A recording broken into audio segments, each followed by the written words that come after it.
Hello, and welcome to this lovely workshop. I am so excited to chat with you about food guilt and help you work on 3 skills that are going to make it easy to enjoy food without overdoing it or beating yourself up. And I called this workshop Eat Anything Guilt-Free because we often feel okay when we eat certain foods, and like eating other foods or other amounts are not okay. So we are going to talk a little bit about where guilt comes from, and you are going to leave this workshop feeling like you have a couple more skills to put in your toolbox. So first, I want to ask you, why are you here? And it may be something different than what you see on the screen, but I would imagine that you are here for one of a few different reasons. One, you love to eat, you identify as someone that loves to eat, but you feel like you need to stay away from temptation because since you love to eat so much, you always overdo it. Maybe another reason is you are tracking your macros and you want to feel free to eat foods that you can't track or that you aren't going to track without feeling guilty and not knowing how much is in your food.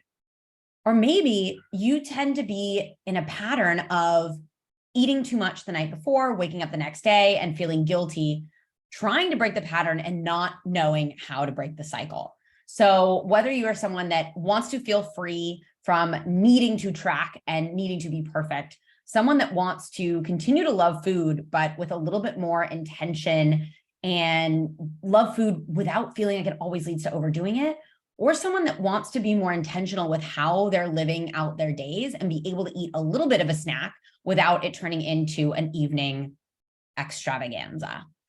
We are going to talk about some ways that you can do that. So essentially, it all comes down to the same thing. You want to enjoy eating because it's a pleasurable, fun thing to do, and you want to do it without feeling guilty. I get it. And I'm going to tell you why. Because I used to be the person that would constantly feel guilty for what they ate. A big reason of that was because I am someone that identifies as someone that loves food. I have always really enjoyed, especially sweet things. And for the longest time, I had this idea of I am someone that needs to control myself around food because I cannot be trusted. And so I spent a very long time hopping from diet to diet. I eventually spent about 5 years tracking macros, was very, very precise. I hit my body composition goals. I thought life was going to be amazing, but life actually kind of sucked because I was so food obsessed that I couldn't really enjoy food. I didn't really enjoy my life. And I learned so many skills along the path to becoming someone that I do consider myself to be a very balanced eater. I eat for health, I eat for pleasure, I eat for fun, I eat for fuel. And I think about food when it's time to eat. In between meals, don't really think about food a lot. And I feel like I have a lot of peace around food, but that didn't come by accident. It came through a lot of skill building, and some of those skills I'm going to teach you today. I've also been coaching for about 7 years now, and my focus is to support you in having a great relationship with food and building a mindset around food that doesn't make food feel like it's the enemy anymore. So essentially helping you become friends with food. And I do that through my education in coaching, in motivational interviewing, in acceptance and commitment therapy. And we talk a lot about how food feels and balancing nutrition with pleasure, which is always a very fun thing to do. And so a great relationship with food is not just I eat when I'm hungry, I stop when I'm full. Food is being able to see, or a great relationship with food is being able to see food as neutral. It's your ability to adapt in different situations. Like you go on a trip and you want to be able to eat freely and make decisions on the fly without feeling guilty for them later. A great relationship with food also includes emotional regulation skills instead of simply using food as our main emotional regulation tool. It includes eating for health and eating for pleasure. It includes the ability to align the way that you eat with your values and the type of person that you want to be. A great relationship with food helps you be present in social situations. It helps you feel free to exercise for many, many, many different reasons, except or other than body changes. You can still pursue body composition changes, fat loss, muscle gain with a great relationship with food, but we want to make sure that the relationship with food comes first, and then we are building on a basis that feels really, really solid to approach those body composition changes. So great relationship with food is multifaceted. And when you feel guilty for what you eat, that takes away from your ability to have a good relationship with food. And today we are going to talk about where that food guilt comes from. And it's not what you think. I've talked to a lot of individuals about this. And where food guilt comes from is a little bit different than what seems obvious, perhaps. We're going to talk about how to trust yourself with food and what is holding you back from trusting yourself with food. And we're going to talk about skills that support eating without guilt and shame. So I want you to stop for a second and think. The last time you felt guilty for what you ate, maybe you can think specifically of when that was, maybe it's today. What food rule were you breaking?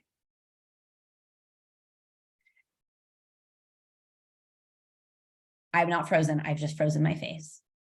The reason I ask you this is because you may not be aware that a certain rule that you have around food, when it's broken, is what is causing you to feel that feeling of guilt. And we're going to dig into this because food rules go a little bit deeper than just don't eat this, eat that. Food guilt is essentially a feeling of I did something wrong. And I do want to touch on shame here because guilt and shame are very much tied together when it comes to food. Guilt is I did something bad. Shame is I am bad. And when we feel guilt for our food rules, it often comes from this idea of I will be a good person if I follow these rules. I will be successful. I will be disciplined if I follow these rules. And instead, when we break these rules, we feel like I am a failure. I can't believe it. I'm so ashamed of myself. I'm never going to succeed. I have no discipline. I have no willpower. I have no self-control. And so instead of it just being simply food guilt, it becomes shame. And what we're going to talk about today is going to dig into shame as well. And we go really deep on this inside the Confident Eater, which is my group coaching program. Let's dig into food rules right now. So food rules can be broken down into sort of three categories. We've got what rules, when rules, and how much rules. What rules might be something like, I can only eat dark chocolate and not milk chocolate because dark chocolate is healthier. It can be something like, I can't eat any refined carbs, or I shouldn't be eating a sandwich for lunch. So that would be a what rule. A when rule might be something like, I can't eat breakfast before 9 a.m. or I shouldn't be eating anything after 6 p.m. Or it might be when you're allowed to eat a specific food. I can only eat pizza on a Saturday.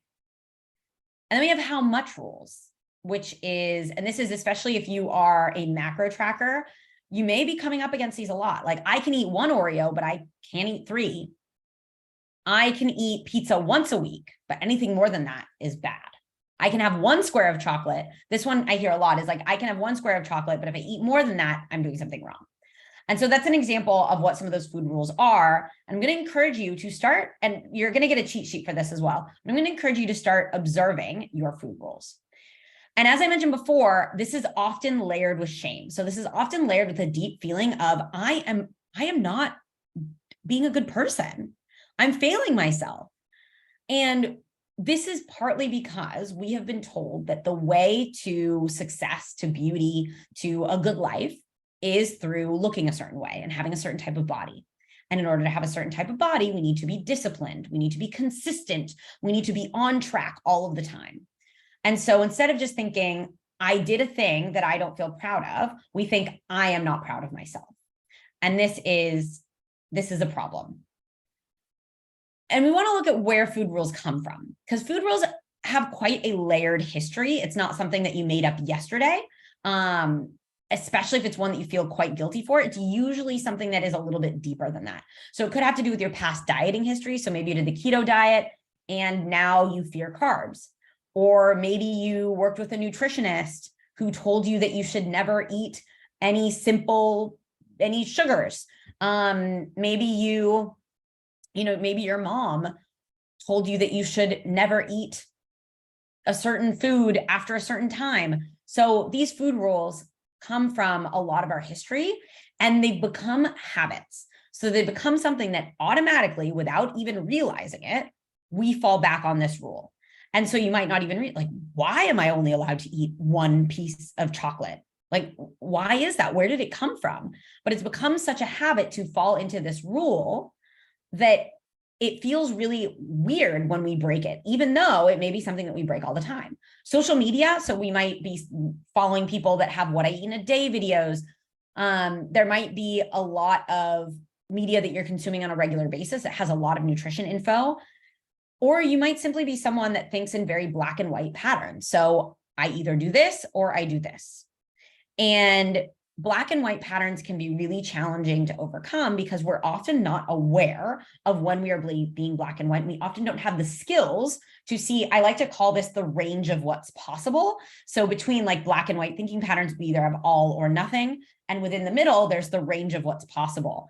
And really where our food rules come from is it's breaking something complex down into something way too simple. So for example, for me, eating one piece of chocolate in some situations might make sense, but in other situations, it might really work for me to eat 3 pieces of chocolate. And the problem is with food rules is we don't have context. And in order to gain context, we need to start questioning these rules and asking ourselves, are these really applicable to me? And are these helpful to what I am trying to achieve? And I want to differentiate between a rule and a guideline. And this is really important because a rule, when we break it, we feel like we've done something wrong. Whereas a guideline builds in flexibility within the concept of what a guideline is. And so a rule is often I either do the thing or I don't do the thing. If I don't do the thing, I have failed. A guideline is flexible. I aim to do this thing most of the time. There may be situations in my life where it doesn't make sense to do the thing. For example, you may say, I only eat pizza on Saturdays. If that is a rule, if you eat pizza on a Tuesday, you might feel pretty bad about yourself. However, if it's a guideline, like I usually eat pizza on Saturdays, you have it on a Tuesday and you say, hey, this week I had it on a Tuesday. Cool. Am I going to still have it on Saturday? Maybe, maybe not.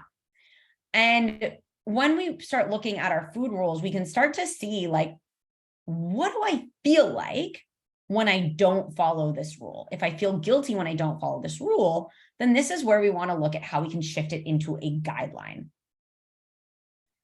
And if you're wondering like, well, why does breaking the rules cause food guilt? It's kind of what we talked about earlier. Like I am good if I follow the rules. I am bad if I do not follow the rules. And this is also tied to all or nothing or black and white thinking of I am either good or bad. We hear this all the time when we talk about diets, like I've been so good this week when it comes to food, or, oh my gosh, I was so bad last night. I can't believe I ate all that. And a big underlying theme here is really this, I do not know how to adapt and adjust for imperfect, uncontrollable, or changing circumstances. And this comes back to flexibility, and flexibility, I want to assure you, is a skill. And so if you feel like I don't know how to be flexible with food, that may be because you've simply never learned the skill. And you have full capacity to learn this. Trust me, I've worked with so many people that have been able to learn, and I'm going to teach you a framework later on that is going to help you learn this. But also, a lot of it has to do with being able to understand what is coming from me and what is coming from these external rules, and learning how to connect with what's coming from you and learning how to pay attention to what actually feels good for you and how to satisfy your needs can make it so much easier to not feel guilty for the things that you do, because you're making decisions that come from a place of what is best for me. So also what contributes to food guilt, and this was a big one for me, was when I was tracking macros, I was very much in this mindset of food is fuel. And if I eat for reasons that are not fueling my body, I'm doing something wrong. I shouldn't be so weak. And so sometimes we'll believe things like, if I'm eating when I'm not physically hungry, that's not good. And I beg to differ, because there are many, many different reasons why we might eat. Eating is an integral part of culture, of relationships, of memories, of fun and pleasure. And so eating for reasons that are not specifically physical hunger is not a bad thing. However, if you find that you're pretty much only eating for reasons that are not physical hunger, that's something that we want to look at. But you may feel guilty if you eat and you're like, I wasn't hungry. Why did I eat that? I feel I shouldn't have done that. That's not necessarily true. You may also believe that people with a good relationship with food just have better self-control than you. This is also not true. They may have circumstances or skills that you don't have yet, but you are capable of building them. And you may also feel guilty when you participate in mindless eating. So that might be, you finish something off and you're like, I didn't even enjoy that. A client of mine recently mentioned that he was on a call with a friend. And as he was on this call with his friend, he picked up an ice cream bar that was in his freezer and he ate it. And he realized, he was like, I don't feel guilty for eating it, but I feel guilty because I ate it and I didn't even enjoy it. And so working on mindful eating can be a great way to start enjoying your food more, so that you're not finishing something and being like, why did I even do that? And so now we get to the fun part, and that is skills to eat anything guilt-free. And there are 3 main skills that I like to work on with clients that I find are really, really powerful for helping you feel in charge and aligned when you make decisions around food. And I want to be clear that these do have smaller skills within them, but we're going to take like a bird's eye view and give you some tips so that you can start building these skills right now. And so mindfulness is essentially the skill of paying attention on purpose without judgment. And this means that you are able to be in the present moment without telling yourself, I should be doing this, I shouldn't be doing that, I am good, I am bad. You are simply able to be present. And when we say without judgment, I also like to say adding curiosity. So asking questions. How do I be present to what I need right now? And so we're going to talk about how you can do that. And I teach for a model of mindful eating called the SAS model. And this has 4 parts to it that are going to help you be more mindful in the act of choosing food, eating food, and being present. And so the SAS model includes the self check-in. So that is essentially a pause before you eat anything, just kind of like taking note of how you feel and what's going on. This can be really helpful for giving you that pause before just reaching for something, right? Then as you're eating, we're going to focus on our attention. So can I pay attention to what I am doing right now? And something that's really helpful is putting your phone in the other room, closing your computer, turning off the TV, and also know that your attention will wander and it's okay for you to bring it back. It's okay for you to realize, oh my gosh, I just realized I'm looking out the window and not paying attention. I'm going to bring my attention back. The next S is senses. So we want to engage our senses. So are you tasting what you're eating? Are you smelling it? Did you look at it? This is really helpful for enjoying food more than ever. And then we want to look at the last S is speed. You can be a mindless slow eater, but it is quite common to eat quickly, and eating quickly can often lead to food guilt, partly because you don't actually register what it is that you're eating, or you may end up quite full and physically uncomfortable. So think about putting your knife and fork down on your plate, chewing your food well. And these 4 steps can be really helpful in bringing a bit of mindfulness to your eating habits.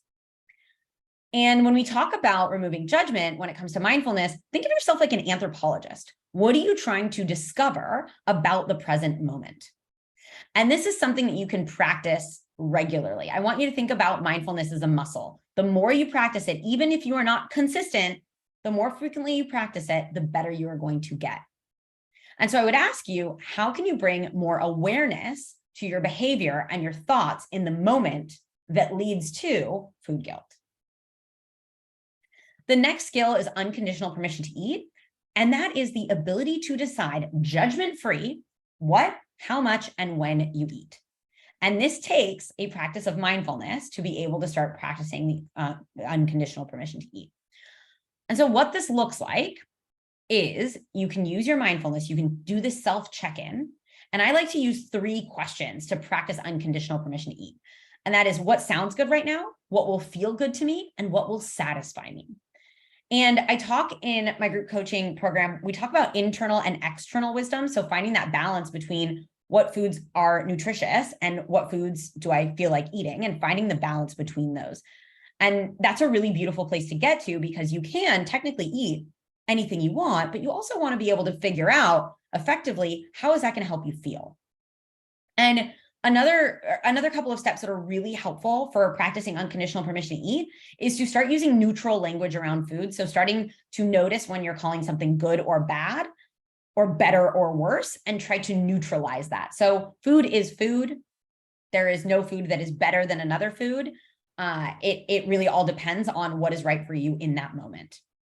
And I want you to reassure yourself that all food is available at all times. So you can be choosy if you'd like to be. And this is important, especially if you feel urgency around food. So that means you're like, oh my gosh, I want to finish this now because I don't know when I'm going to get to eat it again. Or I got to finish this now because then it'll be gone and I won't have to deal with it. And when you practice unconditional permission to eat, you remind yourself that I can eat more of this later. I can eat more of this tomorrow. I don't need to finish it all now. And that can reduce that feeling of food urgency and food anxiety. And then the last skill that uses core values to guide context-dependent choices is, values-aligned decision-making. And this is one of the most powerful skills that you may ever learn. And this is because our values are essentially the principles that guide our life. And the more aligned we are with those principles that really go to the core of who we are, the more we align ourselves with them, the more we feel like we're really moving into that person that we want to be. And so your first step is to simply define what your core values are. And so, as I mentioned, those are the principles that are most important to you. I like to, when I coach clients on them, limit to 3 to 5, simply so that you can recall them easily. And a question that I really love that I got from acceptance and commitment therapy training is to imagine that you've died and you get to come back and go to your funeral. And you get to hear what the people that you truly love and care about describe you as. And you want to think about, how would I want the people that love me to describe me?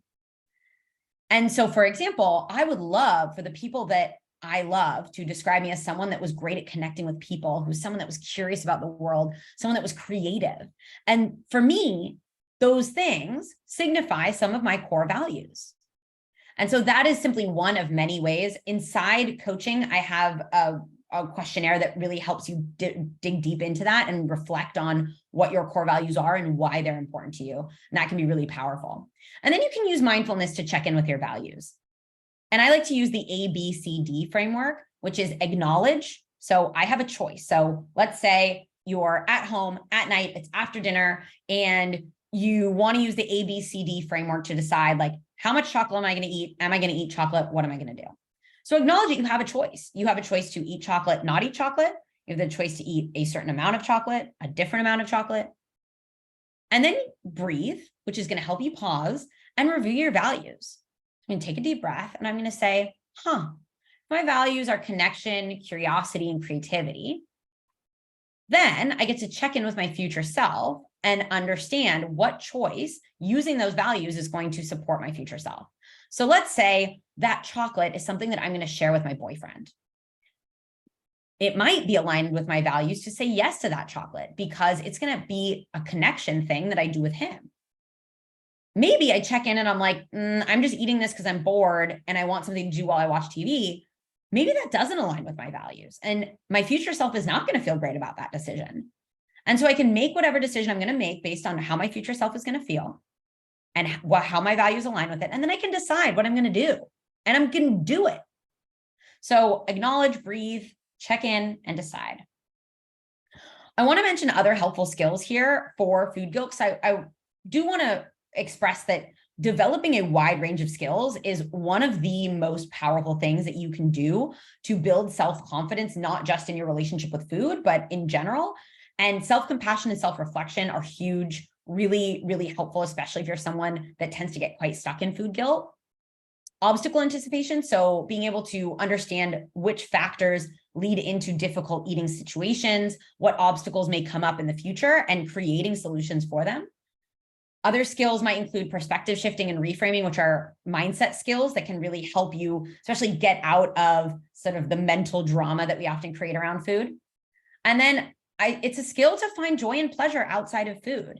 And so if food is sort of your main reward, you find it's something that you tend to either reward or punish yourself with, or that's where you go for joy. We want to look at building skills, finding joy outside of those things, with things that align with your values. And I want to ask you, if you could wake up every day and not have to worry about food guilt, what would change in your life? What would you be able to spend more time thinking about? What would you be able to spend more time doing? How would you feel about your body if you didn't feel guilty for what you ate ever? And you might have more fun eating with your friends and family. You might spend less time thinking about food. You might talk to yourself more kindly. You might feel less stressed out. You might feel more comfortable in your body. If you didn't feel guilty, you might feel less pressure to diet, which may also lead to less overeating or less binging tendencies. And if you didn't feel guilty, you might also eat emotionally less often. And if you are someone like me that you love food, you love to eat, but you also value your health and you want to figure out, like, how do I do both of these things at the same time? Because if I love to eat, I usually overeat. If I value my health, trying to be healthy, I don't understand how this works together. I get you, because I was you. And this is why I developed the Confident Eater.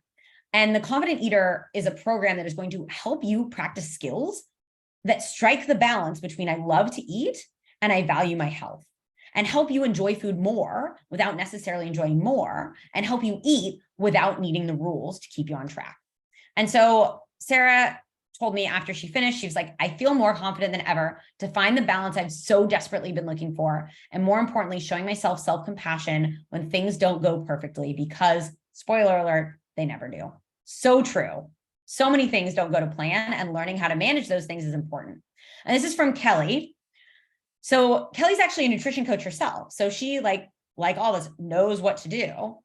But her thing was she really wanted to overcome an issue where she would overeat specific foods, that she had very strict rules around these foods. And she found herself stuck in a pattern. She was overeating them, feeling guilty, feeling like she needed to restrict these foods even more, and it just wasn't working for her. And so in the Confident Eater, she gained skills to work through that specific behavior. And she also learned the why behind it, so she doesn't fall back into those patterns ever again. And April worked with me as well. And she mentioned that when she started, she felt like food dominated her life and her relationship with it was really tough.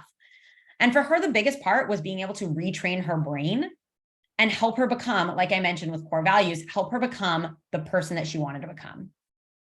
And so the Confident Eater includes, it's a hybrid between coaching, so hands-on coaching, and self-paced learning. And so really, this is the perfect way for you to build these skills and learn and expand the way that you view food and the way that you approach food, while also having a supportive group to keep you together. So it is a group program. You get coached by me, you get educational materials that are the exact step-by-step process I've used with my clients to help them develop the results that you just heard about. And it is by far the thing that I'm the most proud of, because it truly changes the way that you move through the world. Because food is something we have to do every day, multiple times a day. And when we don't feel confident around it, it can take a lot out of us. And inside the Confident Eater, you are going to learn skills that are going to help you eat without food rules, but also keeping your health in mind. So it's not just like eat whatever you want, whenever you want. It's like, how do I do this while also feeling good? You're going to learn mindful eating skills that you can use while you're at home, and also when you're out of the house in situations that might have temptation, so you can enjoy food without overindulging. You're going to learn how to approach cravings mindfully and make intentional eating choices. You're also going to learn how to break old habits or beliefs around food so you can feel free of those beliefs. And you are going to enjoy and savor food without overdoing it or feeling like you're missing out. And here are the details. So we have live coaching calls, learning modules. Within those learning modules, there are so many video trainings, PDFs. You're going to get bonuses as well. And each module also includes journaling prompts and self-coaching tools. And you're going to get private access to my online platform. And with that, you get group chat access, 2 months of ongoing coaching support. I am in that group every single day, offering feedback, asking questions. And there's a bonus that I've added that is not on here. And that bonus is a chat on mindfulness with a licensed psychologist who has a master's in mindfulness. And her name is Daniela. She is a great friend of mine. And all of that, so I haven't even included the extra bonus. So Total value is around $2,300, and I am offering this for $597.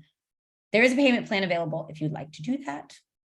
And if you are ready to get details on the Confident Eater and join, please make sure you are on the wait list. You are going to find that linked directly below this video so that you can reach some of the results that I mentioned here. You can work through your food guilt and really find the freedom that I know you can find with food. I believe that you can do this. I know that you can do this with the right education and support. You fully have the capacity to change your relationship with food. So please make sure you're on that wait list. You are going to get all the details you need. You're also going to get some more insight into some other client results, and you are going to have first dibs on spots when they open. So thank you so much for being here. I really hope you enjoyed this. Your feedback would be so lovely. You can send me any questions either by email or Instagram, and I'm happy to answer those. And I hope to see you inside TCE. And, oh, thank you. You're welcome.